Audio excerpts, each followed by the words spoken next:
देख रहे हैं सिटी इंडिया न्यूज चैनल, हक की आवाज। Mahmood lake view convention, MM Pahadi, Kishanbagh road, Hyderabad. Hindustan का वजीर आजम नहीं बोल रहा है बल्कि हिटलर बोल रहा है। अवैसी का दरअंदाजों पर वजीर आजम के बयान पर हमला। ऑल इंडिया मजलिस इत्तेहादुल मुस्लिमीन के सरबराह असदुद्दीन अवैसी ने वजीर आजम नरेंद्र मोदी को निशाना बनाया है। इस दौरान उन्होंने PM मोदी के उस बयान पर शदीद हमला किया कि अगर कांग्रेस मरकज़ में बरसर इख्तिदार आती है तो वो मुल्क की दौलत दरअंदाजों को दे देगी। इस दौरान असदुद्दीन अवैसी ने वज़ीर आज़म पर वोट हासिल करने के लिए मुसलमानों के साथ इस तरह की ज़बान इस्तेमाल करने का इल्ज़ाम लगाया। उन्होंने ये भी कहा कि PM की तकरीर देखकर ऐसा लगता है जैसे हिटलर बोल रहा है, ना कि हिंदुस्तान का वज़ीर आज़म। मीडिया रिपोर्ट्स के मुताबिक असदुद्दीन अवैसी ने नरेंद्र मोदी के बयान पर कहा कि आप वज़ीर आज़म हैं, आप इस मुल्क के वज़ीर आज़म हैं, आप मुल्क के वज़ीर आज़म हैं, किसी चौपाल के सरदार नहीं हैं। असदुद्दीन अवैसी ने कहा कि PM कहते हैं कि हम ज़्यादा बच्चे पैदा करते हैं। उन्होंने कहा आपके 6 भाई नहीं हैं, अमित शाह की 6 बहनें नहीं हैं। अफसोस की बात है कि आप मुल्क के वज़ीर आज़म हैं। आइए देखते हैं इस सिलसिले में मज़ीद तफसीलात। और पहले जब उनकी सरकार थी उन्होंने कहा था कि देश की संपत्ति पर पहला अधिकार मुसलमानों का है। इसका मतलब ये संपत्ति इकट्ठी करके किसको बांटेंगे? जिनके ज्यादा बच्चे हैं उनको बांटेंगे।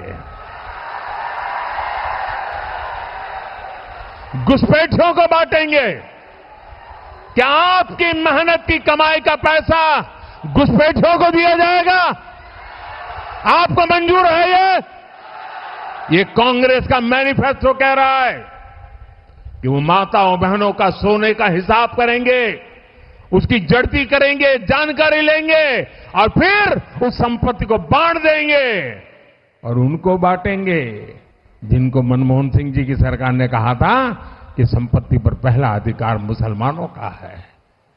भाइयों बहनों, ये अर्बन नक्सल की सोच, मेरी माताओं बहनों, ये आपका मंगलसूत्र भी बचने नहीं देंगे, यहां तक जाएंगे। मैं कहने आया हूं, भारतीय है कोई पूछने वाला नहीं है।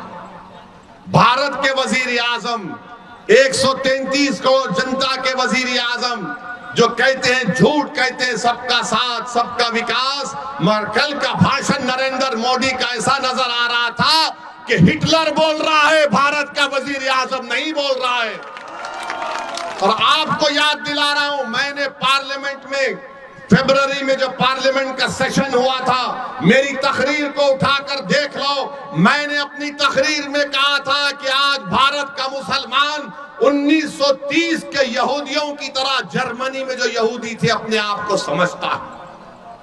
और यहूदियों में जब हिटलर ने यहूदियों को गैस के चेंबर में डालकर मार दिया, ऐसे ही नहीं डाला, पहले हिटलर ने तकरीर करना शुरू कर दिए यहूदियों के खिलाफ।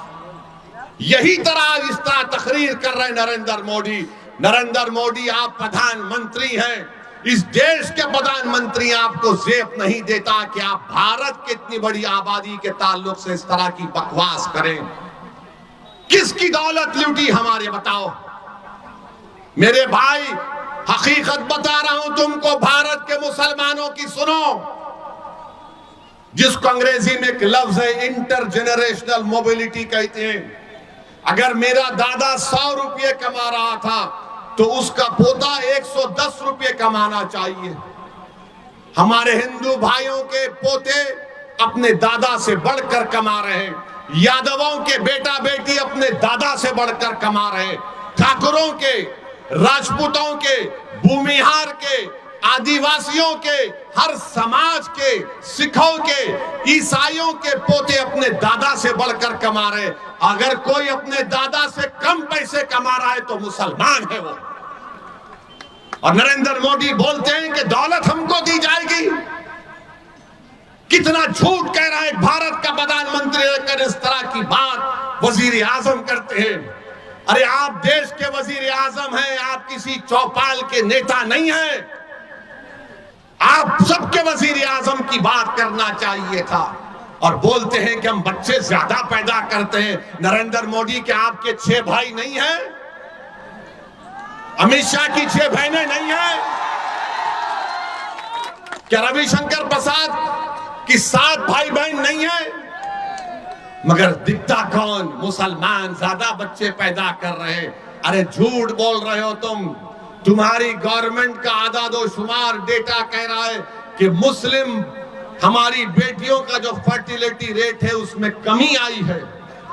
मगर ये पुरानी आदत, ये बच्चे पैदा कर रहे हैं, ये बच्चे पैदा कर रहे हैं। नरेंद्र मोदी जी क्यों इतना झूठ बोलते? आदादोशुमार तो देख लो तुम्हारी।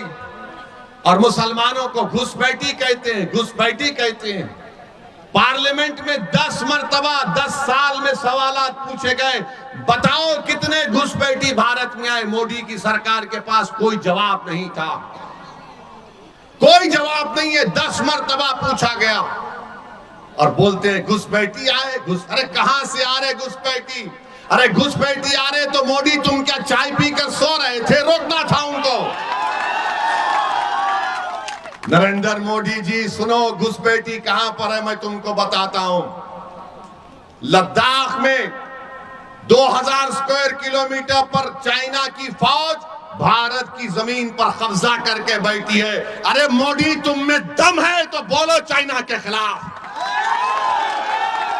तुम कमजोरों को बदनाम करते हो, मुसलमानों को घुसपैठी कहते हो। अरे मोदी अगर ताकत है तो बोलो चीन कब्जा करके बैठा है।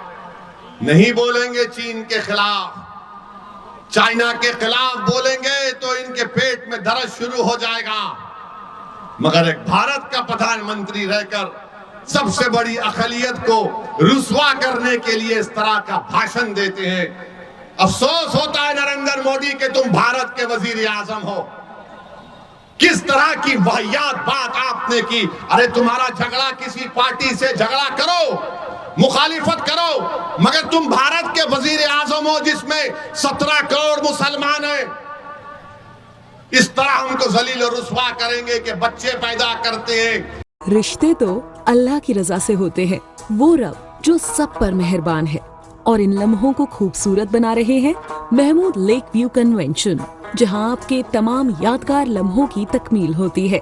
शादी, वलीमा, engagement party, birthday party, kitty party, anniversary parties, हकीका जैसे फंक्शंस के लिए महमूद लेक व्यू कन्वेंशन से जुड़े। जदीद और फुली एयर कंडीशन 200 से 800 मेंबर के लिए वासी इंतजाम। खूबसूरत लेक व्यू का नजारा लें महमूद लेक व्यू कन्वेंशन से। मयारी और खूबसूरत इंटीरियर और एक्सटीरियर, वासी parking, separate lift for ladies and gents. Mahmood lake view convention. Booking खुली है, हमसे राब्ता करें। MM Pahadi, Kishan Bagh road, Hyderabad.